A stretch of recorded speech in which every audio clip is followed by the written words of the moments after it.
Very interesting. Good morning. I will go ahead and call to order this special meeting of the Salina City Commission on June 29th. Will the clerk please call the roll? Mayor Larson. Here. Commissioner Angel. Here. Commissioner Arbke. Here. Commissioner Jennings. Here. Commissioner Peck. Here. Please rise and join me in the Pledge of Allegiance and a moment of silence. I pledge allegiance to the flag of the United States of America and to the republic for which it stands, one nation under God.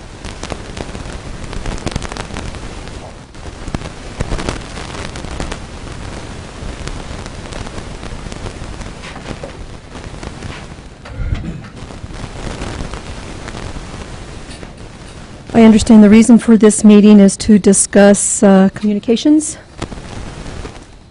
Thank you, Mayor. Mr. Bingston? Commissioners, certainly appreciate your responding to my recommendation and City Manager Gage's concurrence that it would be prudent for you to convene this special meeting. You may recall that at your meeting last Monday, I had indicated that this matter had been on. It indicated that the concerns had been withdrawn such that further discussion was not necessary. Subsequent communications caused us to be aware that those concerns have at least been restated to the point that they were of sufficient concern that we thought raised again, and that the Commission given an opportunity to deal with it at this time. One other clarification I might make, Mayor, you had inquired about the filing date of that protest petition in question, and Commissioner Angel had pointed out that a prior blue sheet had indicated that that was actually filed on May 18th, and I was able to confirm that it was actually May 18th. I believe I'd been advised that it was May 9th, but that was in error. It was actually May 18th that the protest petition was filed, to the extent that that is relevant. As you say, I think with questions having been raised about the potential for what are referred to as ex parte communications with commissioners regarding the application, or any of those communications that may have occurred outside the context of your meeting, I think it's well established that the way to deal with those is simply to inquire as to whether communications occurred, and if so, disclose them, the purpose being to be sure that all of you are dealing with the same information. That's all it amounts to. I suppose theoretically a concern would be whether statements were made that would cause it to appear that one had predetermined the matter, or made up his or her mind before hearing the rest of the information. That would be the other concern that we would be addressing. But it does, I think, all boil down to simply being sure that you all have an opportunity to share with each other any communications that may have occurred outside the context of the meeting, so that you all are dealing with the same information. Questions from the Commission to Mr. Bingston?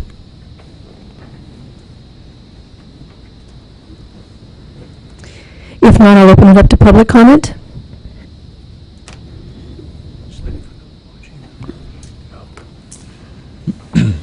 Mayor, Mr. Gage has raised the question of whether it would be helpful to have any sort of discussion about this distinction between legislative and quasi-judicial functions, and why it is we would be concerned about this sort of thing in this context. If that would be useful, we could certainly discuss that as well.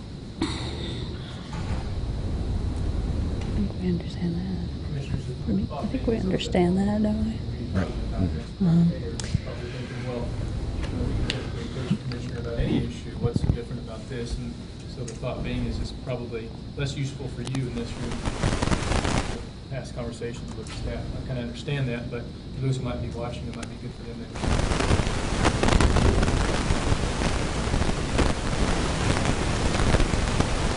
Go ahead.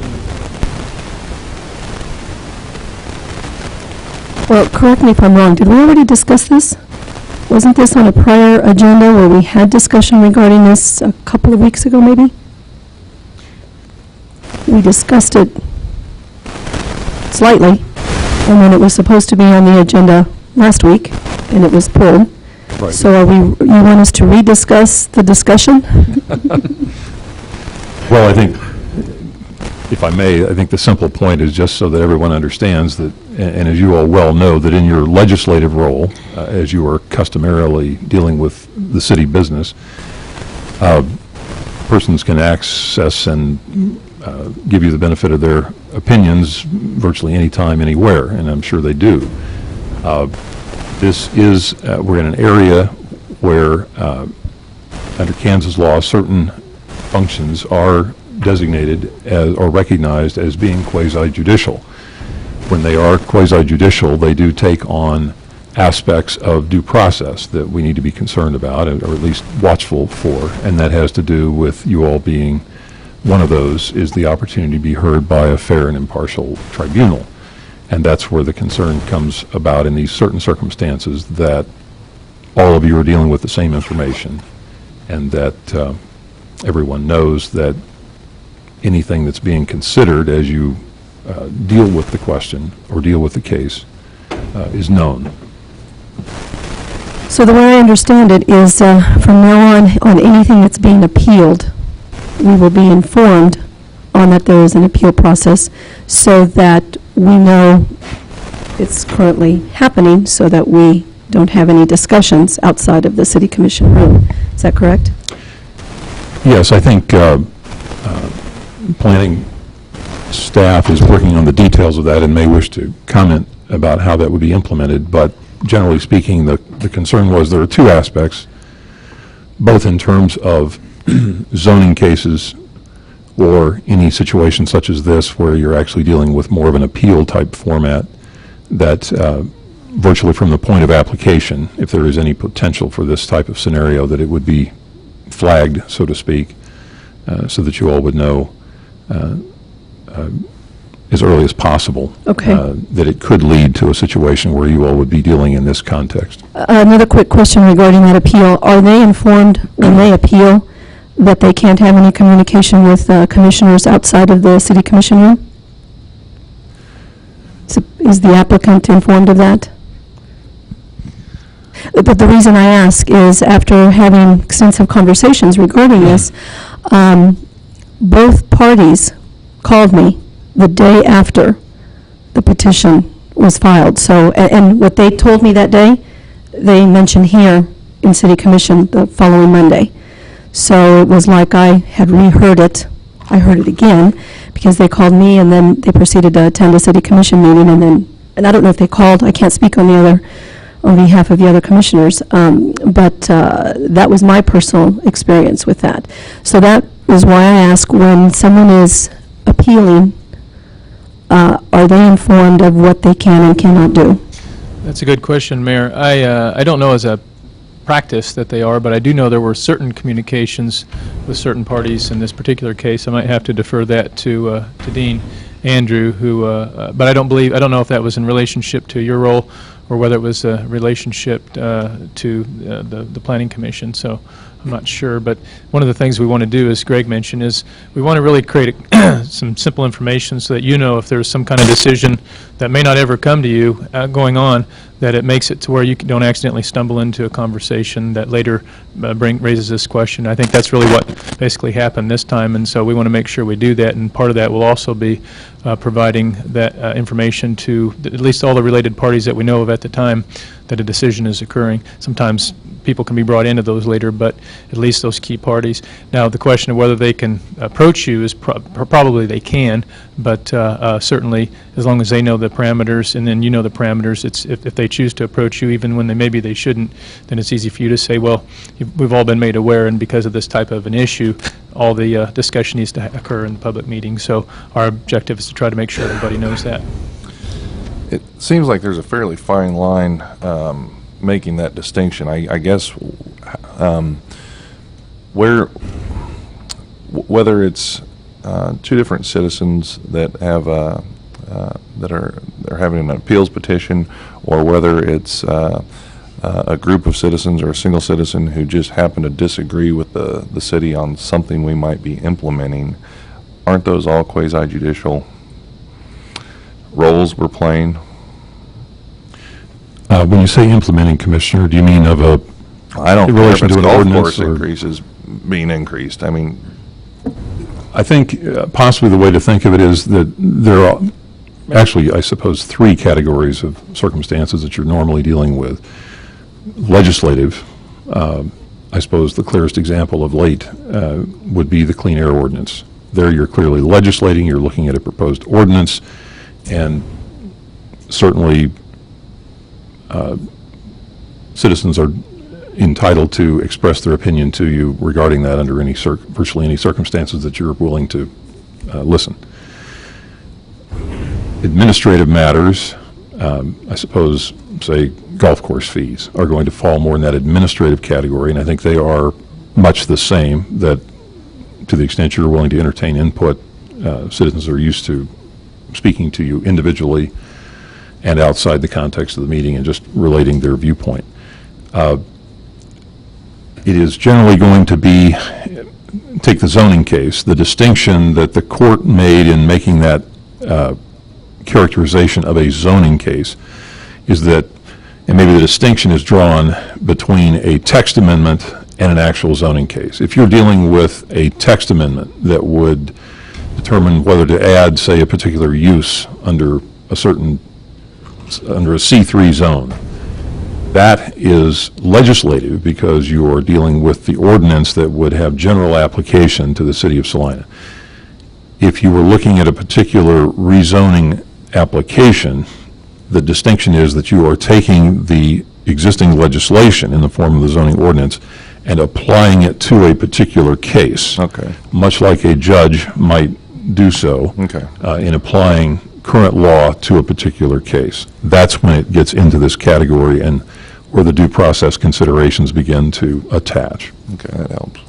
And Mr. Bankston, can all of, when we're acting as a quasi-judicial panel, those decisions can be appealed to the district court as opposed to, like a smoking ordinance would have to file a petition to be voted on? Is that another way to look at it? That's another good point as well. Any other comments from commission?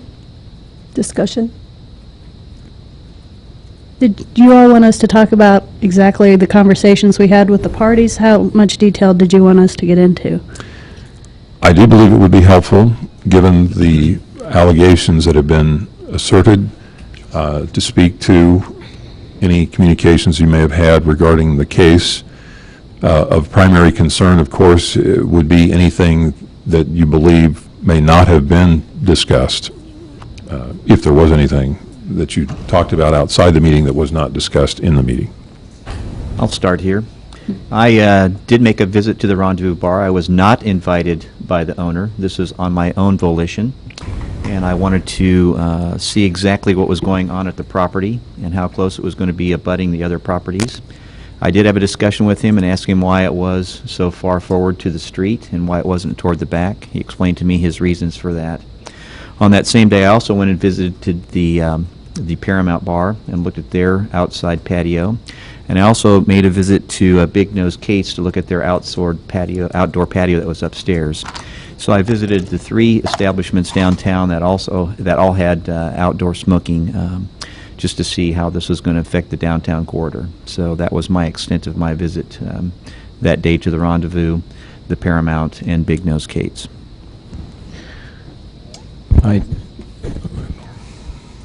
Okay. On being a little bit detail-oriented, I tried to come up with specific dates. On May 5th, the Planning Commission took their action on a 7-0 vote. And on May 12th, I was a speaker at the Salina Contractors Association in which Mr. Ruska and Mr. Collier were present, but nothing was discussed on this particular issue. I find that it's important to note that so that the honesty of that comes out, and it's not after the fact, oh, I understand he was in a meeting with the people that are making the allegations. On May 18th, the protest petition was filed by Mr. Ruska, Collier, and Forstall. And then the one date that I can't nail down for sure, but it was either May the 20th or May the 21st, Mr. Graybill called me over the telephone. He had mentioned that he had spoken with other commissioners.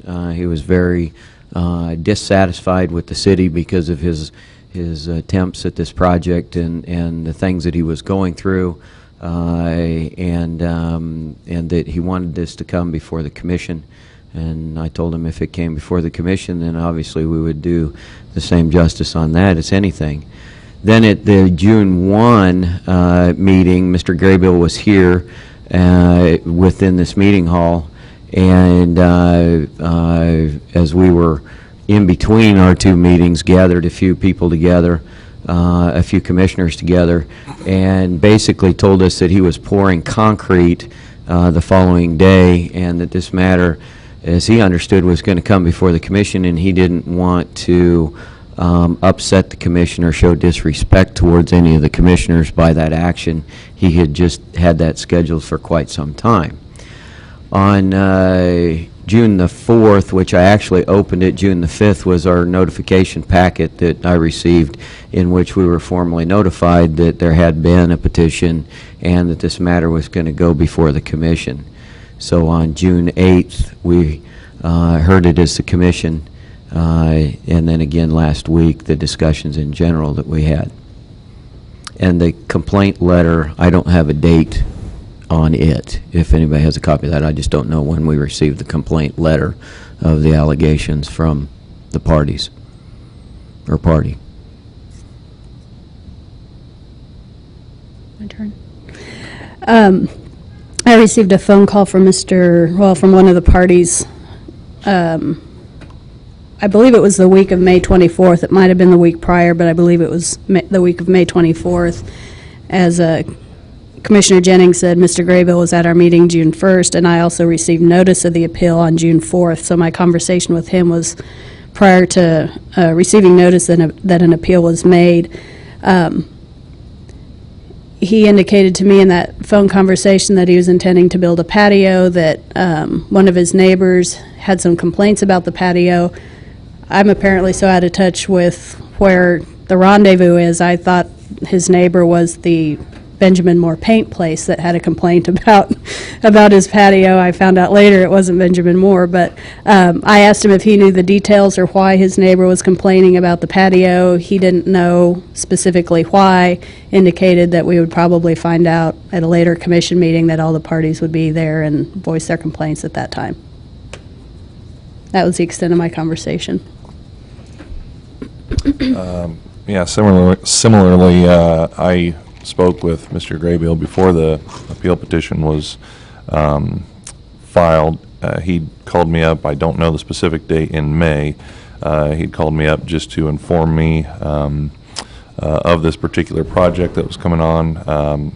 I believe he also mentioned to me that he might have a neighbor or two that wasn't real satisfied, but he just wanted to give me an overall idea of what was going to be coming before us on the commission, and to answer any questions I might have prior to that time. I told him I appreciated the call, and then I decided I would drive by there to get a better understanding on my own of what he was talking about. I did call him back because I had a particular question about whether he was going to move an air conditioning unit or not, and that was really the extent of that conversation at that point. And then, as other commissioners have mentioned, on June 1st, he did come up and briefly speak with us, exactly as Commissioner Jennings characterized. So that was the extent of that contact. And I could almost say ditto, ditto, ditto. Mr. Graybill was very busy. He pretty much did that too, and I also went back and checked in my phone logs. Anytime I receive voicemail, I log it in a book, what time that phone call came in and who called, and sometimes I make notes as to what was discussed in that phone call. On that particular day, on May 19th, which I believe is the day after that petition or that appeal was formalized, I had a phone call from Mr. Graybill.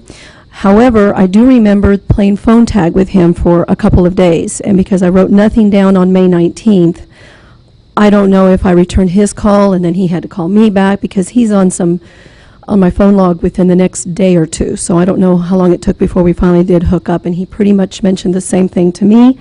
I also drove by the Rendezvous Bar because he mentioned something about if he moved the patio to the back, it's going to cause a problem with that alley and his trash dumpsters, so I had to go physically see what he was talking about. I drove by. I did not go in and visit anybody or solicit anyone or ask any questions at that time. On the same day, on May 19th, I also had a phone call from Mr. Forstall. And I had a conversation with him, and he was concerned because he knows that very soon, he said, he is going to have a building across the street full of nice apartments, and he was concerned about the noise and of people that would be residing in those apartments. I do believe, though, that following Monday, Mr. Forstall came and spoke to the commission, and I believe he said the same thing, or something similar to that. But he is the only one of the petitioners that I have had contact with, along with also Mr. Graybiel. Well, I appreciate that very much, and I think it does boil down to the question as to whether, with you all having related those, whether any of you believe that, either from your own standpoint or in hearing other commissioners relate their experience, as to whether anyone predetermined the matter by making statements that would have been characterized as having prejudged the matter before your opportunity to hear the matter. From my standpoint, I'm not hearing anything along that line. And I think the second question is whether, with what you all have heard this morning, whether any of you would be inclined to change your prior position or your prior vote on the matter, and if so, making us aware of that. If that is not the case, then I believe your prior action simply stands, and we have done all we can to address the matter with the process you've just completed. Commissioners? Well, personally, I wanted to hear both sides of the story. I thought it was very important that we gather all the data that was necessary to make a decision. And having heard both sides in the commission meeting, I don't think my position would change at this point. Well, my position wouldn't change, and I certainly never indicated that I had predetermined what my decision would be in any conversation I had with any parties. No, I feel the same. That was short conversation over the phone and here in the meeting, and it didn't really have any substantive information to it. It was just, I'm irritated about the process, and then we heard from everybody on both sides during that meeting, in which we went through all the different elements and the construction method, and that's what gave me my ability to make my decision, was during that meeting on the 8th. And my decision wasn't made until June 8th when we heard from all the parties. My vote would be the same. And the same with me. I felt that everybody was equally represented on June the 8th, and some of the facts were reestablished, and we had opportunity to ask questions, and we opened it up to them to come up and voice their opinion, and I agree with all the commissioners. Okay. Well, I appreciate your time very much this morning and going through that process, and I'm sure there's more coming in terms of more formality in addressing these types of matters in the future, but it will give us that opportunity to... Now, I did open it up to public comment, but we kind of got sidetracked on that. Okay. Can I still open it up to public comment, since there are some people here in the audience? Anyone wish to comment on this from the public?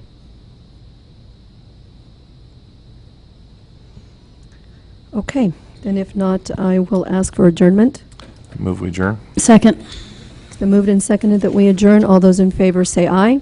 Aye. All those opposed? Thank you. We are adjourned. Victims here. And the scary thing here is that Matt Weitzman looked so good on paper, and now he's accused